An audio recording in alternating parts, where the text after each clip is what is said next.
خانواده نوروزوف‌ها در جماعت اوچی قلعچه ناحیه باباجان غفوروف از تأثیر جنگ مرزی سال گذشته تا هنوز رنج می‌کشند.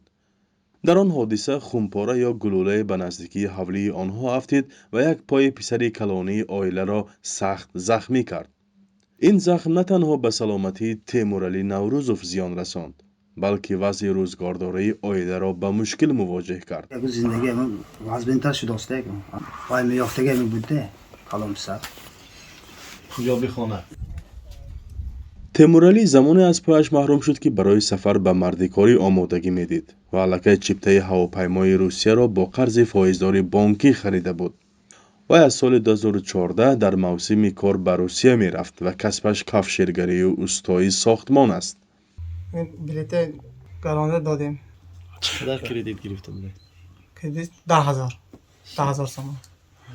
اكو امنه چخل سپورت ایستادید کیس یاردم داده ایستاده است؟ هیچ کم یاردم دادهش نه. خودم ما سو قرض گرفته سپورت داشتیم.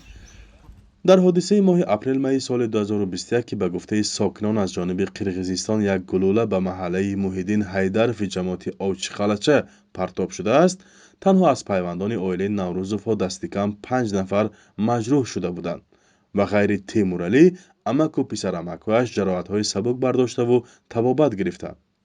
بعد چند روزی مناقشه مسئولان حکومتی به عیادت این زخم برداشتگان رفته و کمک یک وقتینه مالی هم کرده بودند.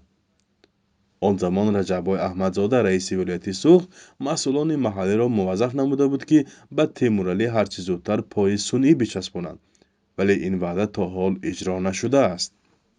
بعد 6 ماه بود ممکن گفته بود از ما دایی داشتیم اساس دایی داشتیم شناس نیست کم کم خیلی شناس نگم خدا خواهد نقش شود مانیم نزده زندگانی کردن نکنیم بچه های پایدن نکار خاننگاهی وعده کده بودن همون خودشان حرکت میکنه همون نفسان ندارم کسی گفته بودن نه نامد یادم کس خودمون دایی داشتیم اساس در مناقشه مرزی سال گذشته دو جماعت کلانترین ناحیه باباجان غفوروف خستیورز و اوچی قلعچه که با ناحیه لیلک قرقیزستان بیش از 40 کیلومتر مرز دارند شاهد درگیری‌های شدید شد.